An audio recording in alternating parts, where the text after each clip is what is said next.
Hi, I'm Greg Corombos. My guest at this time is Brian Wesbury. He's chief economist at First Trust Advisors in Wheaton, Illinois. He's also a former chief economist for the Joint Economic Committee of Congress. We turn to Brian when there's important market stories happening.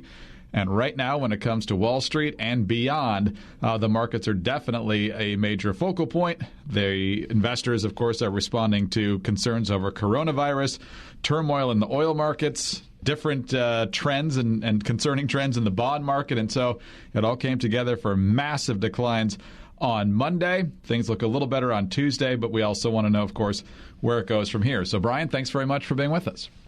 Greg, it's always great to be with you. Thanks. Well, we know the markets and investors hate uncertainty, and we've got a lot of it right now. So is this something that's going to last a few days, a few weeks, or do we just not know yet? Well, I would have to say that the real uncertainty about the virus is going to last for weeks, maybe into May.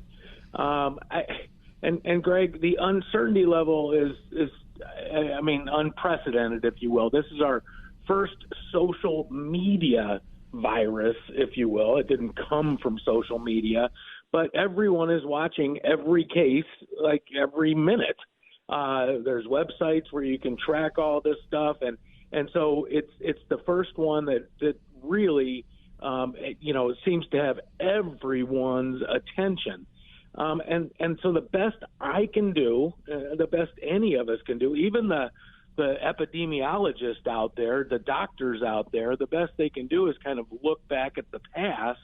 And when we do, SARS, MERS, the 1957-58 flu, the 1968-69 flu, the 2009 swine flu, all of these things, plus the regular flu, which affects tens of millions of people every year and kills 8,000 or 9,000 just on a regular basis, they all tend to burn out. And there's no reason for me to believe, and when I listen to healthcare professionals, for me to believe that this won't do the same thing. It's already peaked in China. It's the data seems to be getting better in South Korea and Japan, which were closer, obviously, to China.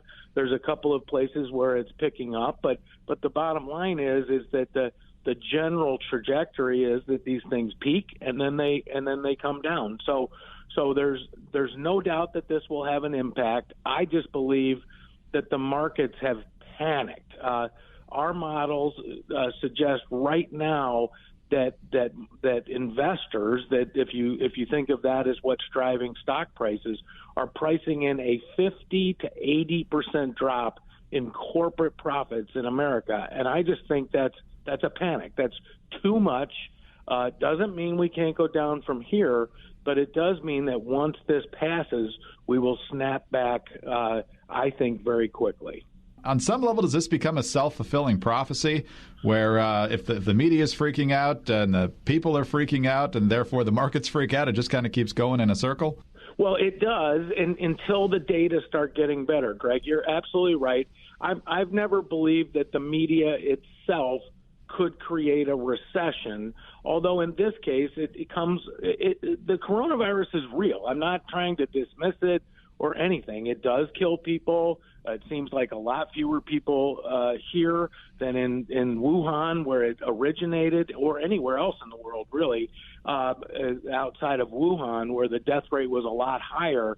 But so I think people have overreacted a little bit to it, but it's a real thing. So I'm not dismissing it. What I am saying is that over time these things don't last that long, and I may be wrong about that, but I'm listening to medical professionals say that our containment, our testing, that all of this will help it pass, and then as a result, earnings will come back. So I think the market, and we may have a quarter, maybe two of negative GDP or zero GDP.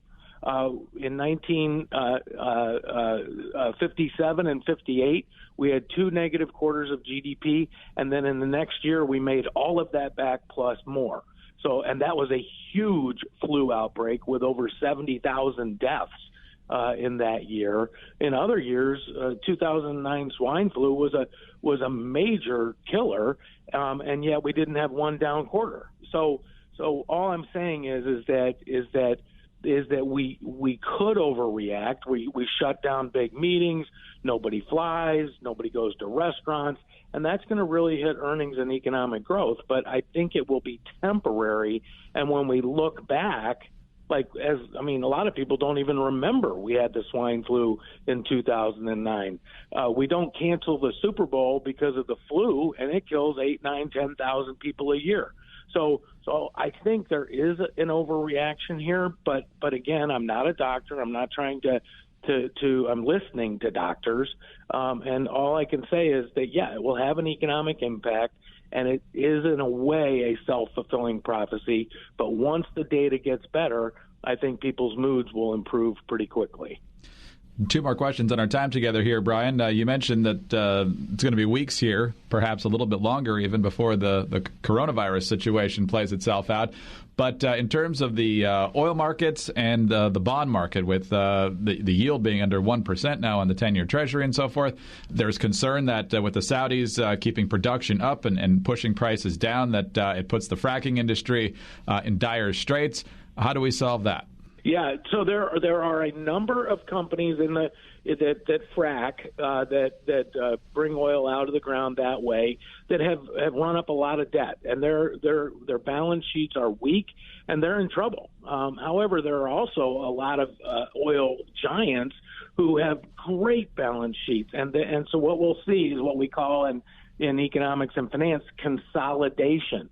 And so when you're able to, if you're a big producer with lots of cash and not much debt and a good balance sheet, and you can buy up these oil assets cheap, your production costs actually go lower. So in fact, in 2014 to 16, oil prices collapsed. The same thing happened. We're now producing more oil with less rigs, and I think that will end up happening again. And then on top of that, gas prices are going to come down, so that's a really good thing for consumers. And then if you look at interest rates, in a way, it's the same thing. This is a great time to refinance. 10 years ago, the U.S. Treasury 10-year bond yield was 3.7%. If they refinance today, it would be 0.8%. So the cost of financing our government debt has come down as well. And so there's some positives that are on the other side of what appears to be a bunch of negatives, and that's the way. I mean, I don't always look for the good side of everything, but in a free market economy, things tend to work out for the best in the long run. Well, that leads me into my final question now, because one of the reasons markets did a little bit better on Tuesday was because there's some expectation that there might be some government intervention. The president has talked about perhaps a payroll tax holiday. He's talked about other incentives and perhaps targeted towards different sectors of the economy that could be most affected by coronavirus, like the leisure industry, restaurants, and so forth that we mentioned. What's your recommendation? Is there a right way to try and stem the negative economic impact of this, or is it better to just let the market play itself out? Yeah, this is a great question. So first of all, some people are talking about infrastructure spending, but it takes longer to spin up infrastructure spending than it does to spin down a virus. And so I think that would be the wrong way. Tax cuts are the right approach. I would like to see something more permanent. In economics, we talk about the permanence of things, because if no one believes that their tax rate will be low for a long, like forever, or at least as far as they can see, then they won't really change their behavior today. They tend to save it or pay down debt. And so just a temporary tax cut that lasts the rest of this year, it won't hurt the economy, but it won't be as good as a permanent tax cut. The Federal Reserve, I think interest rates were already too low. They didn't need to. They weren't hurting us, and so I think the Fed's rate cuts are not going to. They're not necessary. But when we do come out of the virus uncertainty, they will lead to a big boost in economic activity. And so we went into this very strong. We had 273,000 jobs a month in both January and February. Unemployment's at 3.5%. it's clearly going to go higher in the next few months because things are going to slow down.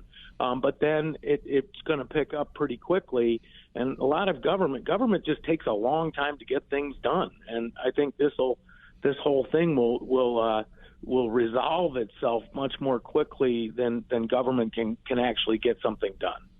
Always good to have your perspective, Brian, and a lot going on that's impacting what's happening on Wall Street and far beyond, all the way to Main Street. Thanks very much for your time today. We truly appreciate it. Yeah, thank you, Greg. Thanks so much. Brian Wesbury is chief economist at First Trust Advisors in Wheaton, Illinois. He's also a former chief economist for the Joint Economic Committee of Congress. I'm Greg Columbus reporting for Radio America.